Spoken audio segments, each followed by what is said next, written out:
Hello friends, मैं हूं दिवेश चौहान और स्वागत है आपका हमारी यूट्यूब चैनल में। दोस्तों, आज के इस वीडियो में हम लोग कोई प्रोजेक्ट नहीं बनाने वाले, बल्कि आज के इस वीडियो में मैं आपको बताने वाला हूं कैपेसिटर के बारे में। जी हाँ, कि कैपेसिटर है वो कैसे काम करता है, उसके क्या क्या टाइप होते हैं, उसकी पोलैरिटी कैसे फाइंड करते हैं, और सभी पूरी जो डिटेल है वो मैंने आपको इस वीडियो में दिखाई है। तो वीडियो को एंड तक जरूर देखिए। तो चलिए शुरू करते हैं ये वीडियो।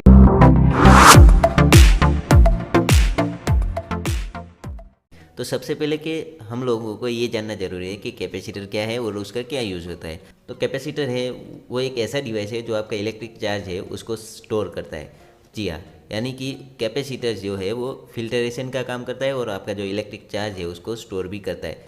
पर आपको ये बता दूं कि कैपेसिटर के अंदर उतना जो कैपेसिटी नहीं रहती कि वो इलेक्ट्रिक चार्ज को कई सारे दिन तक स्टोर रख सके। जैसे कि हम लोग बैटरी में यूज़ करते हैं उस तरह का इसमें कोई यूज़ नहीं होता, पर्पज़ नहीं होता। पर इसका जो मेन यूज़ होता है वो होता है फिल्टरेशन के लिए। यानी कि कहीं पर भी आपका एसी वोल्टेज में फ्लक्चुएशन आ रहा है या तो डीसी में फ्लक्चुएशन बोले तो वेरिएशन, यानी कि कहीं पर भी अप डाउन हो रहा है, तो कैपेसिटर की मदद से आप उसको एकदम स्मूथ कर सकते हो। तो ये था कैपेसिटर की एप्लीकेशन, यानी कि कैपेसिटर का यूज़ क्यों होता है। तो अभी मैं आपको बताता हूँ कि कैपेसिटर कितने कितने टाइप का रहता है। तो सबसे पहले आपने इस टाइप का कैपेसिटर तो देखा ही होगा जिसको बोलते हैं पीएफ, यानी कि पिको फेरेडे कैपेसिटर। यहाँ पे आप देख सकते हो इसकी कुछ वैल्यू लिखी CBB 222 105J 400 वोल्ट। यानी कि ये जो कैपेसिटर है वो हाई वोल्टेज के लिए आप यूज़ कर सकते हो, यानी कि इसकी कैपेसिटी 400 वोल्ट तक की है और इसका जो नंबर है वो CBB 22 और 105J है। सेम ऐसे ही इसकी वैल्यू है CBB 22 474, यानी कि 474J 250, यानी कि इसकी कैपेसिटी 250 वोल्ट की है।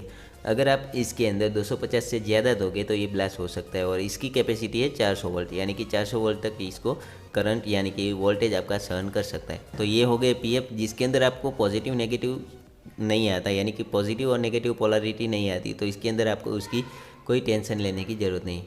उसके बाद आता है ये एक ऐसा, आपने कई सारी इलेक्ट्रिक सर्किट में भी देखा होगा और कई सारे जो CFL बल्ब या तो LED बल्ब है उसके भी सर्किट में देखा होगा। ये जो है वो सिरामिक कैपेसिटर है जिसकी ऊपर इस तरह से नंबर लिखा होता है, तो उसके ऊपर से आप इसकी वैल्यू चेक कर सकते हो। तो ये जो है वो सिरामिक कैपेसिटर रहता है और इसमें भी पॉजिटिव नेगेटिव नहीं आता है। तो और इसका भी यूज़ सेम ही है, इसका यूज़ आप फिल्टरेशन के लिए यूज़ कर सकते हो। उसके बाद आपने इस तरह का बड़ा कैपेसिटर देखा होगा जो कि आपके फ़ैन या तो इलेक्ट्रिक मोटर रहती है उसके अंदर यूज़ होता है। तो ये भी हाई पावर कैपेसिटर है। यहाँ पे इसकी वैल्यू आप देख सकते हो 2.50 म्यू एफ यानी कि माइक्रोफेरेडे, यानी कि ये 2.5 माइक्रोफेरेडे का है। और इसकी जो कैपेसिटी है 440 VAC, यानी कि वोल्टेज AC, ये 440 वोल्टेज AC तक ये सहन कर सकता है। और यहाँ पे आप देख सकते हो ±5% लिखा है, यानी कि इसकी वैल्यू ये 2.5 एग्जैक्ट तो नहीं हो सकती, इसमें प्लस भी 5% हो सकता है या तो -5% हो सकता है। तो ये इसकी वैल्यू है। यहाँ पर आप देख सकते हो मैक्सिमम टेम्परेचर -25 से लेके 85 85, यानी कि ये कैपेसिटर आप -25 डिग्री से लेके 85 डिग्री तक इसको रख सकते हो। अगर -25 से कम होगा या तो 85 से ज़्यादा टेम्परेचर में ये रहेगा तो ये डैमेज हो सकता है या तो फिर ब्लास्ट भी हो सकता है। और यहाँ पे जो लिखा है 50 हर्ट्ज, यानी कि ये इसकी इनपुट फ्रीक्वेंसी है, यानी कि AC वोल्टेज की जो फ्रीक्वेंसी रहती है ना, जो हमारे घर में आता है, तो उसकी फ्रीक्वेंसी 50 हर्ट्ज रहती है। तो ये 50 हर्ट्ज पे ऑपरेट हो जाएगा। तो ये था हमारा जो फ़ैन के अंदर कैपेसिटर यूज़ होता है वो। इसमें भी आपको पॉजिटिव नेगेटिव सप्लाई की ज़रूरत नहीं रहती, क्योंकि इसके अंदर तो हम AC सप्लाई दे रहे हैं, तो इसमें भी पॉजिटिव नेगेटिव नहीं आता। फिर आता है मेन, ये कैपेसिटर आपने हर एक इलेक्ट्रॉनिक जो सर्किट रहती है उसमें देखा ही होगा। ये जो है वो कैपेसिटर माइक्रोफेरेडे वैल्यू का है। और यहाँ पे आप देख सकते हो यहाँ पे 3 ऐसे दिया हुआ है। तो ये जो ऊपर की जो फिल्म है वो एकदम पतली सी रहती है, यानी कि अगर इसमें हाई वोल्टेज रहेगा तो ये ब्लास्ट हो जाएगा। और ज़्यादातर ये जो कैपेसिटर है यहाँ से ही ब्लास्ट होते हैं। तो इसके अंदर भी ऐसा ही है। यहाँ पे मैं आपको दिखा दूँ, यहाँ पे आप छोटी वाली ये पट्टी देख रहे हो और इसके साथ एक टर्मिनल है, और यहाँ पे जो पूरा बड़ा पोर्शन है उसके साथ भी एक टर्मिनल है। तो ये जो छोटी वाली पट्टी रहती है ना उसका टर्मिनल नेगेटिव रहता है और ये जो बड़ी वाली पट्टी है उसका टर्मिनल पॉजिटिव रहता है।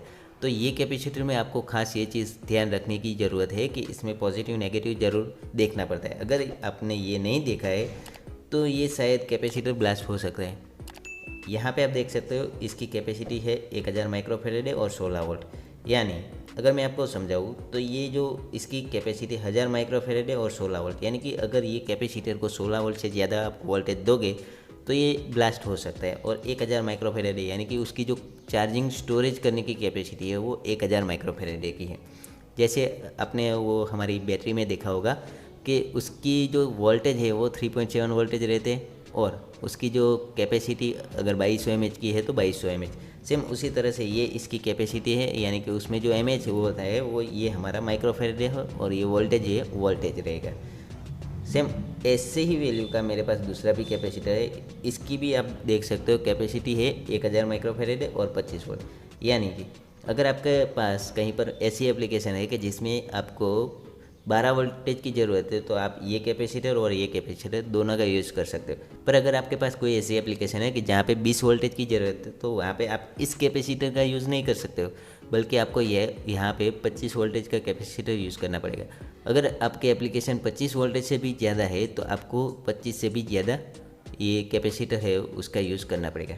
अभी एक चीज़ ये एक और है कि कैपेसिटर में आप माइक्रोफेरेड जो है वो ज़्यादा या कम ले सकते हो, पर ये जो वोल्टेज है वो आपको जितना वोल्टेज दिया है उससे ज़्यादा ही लेना पड़ेगा। अगर ऐसा नहीं करोगे तो ये ब्लास्ट होने का खतरा है।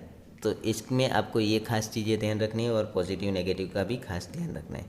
दूसरी चीज़ आपने यहाँ पे देखा होगा कि इसके अंदर भी यहाँ पे दिया हुआ है डिग्री सेंटीग्रेड, यानी कि ये उसका टेम्परेचर है, हीटिंग टेम्परेचर, वहाँ तक ये हीट सहन कर सकेगा। अगर उससे ज़्यादा हीट इसको दे गई तो ये ब्लास्ट हो सकता है। यानी कि सभी कैपेसिटर में आप देखोगे उसकी जो हीटिंग कैपेसिटी है वो दी होती है।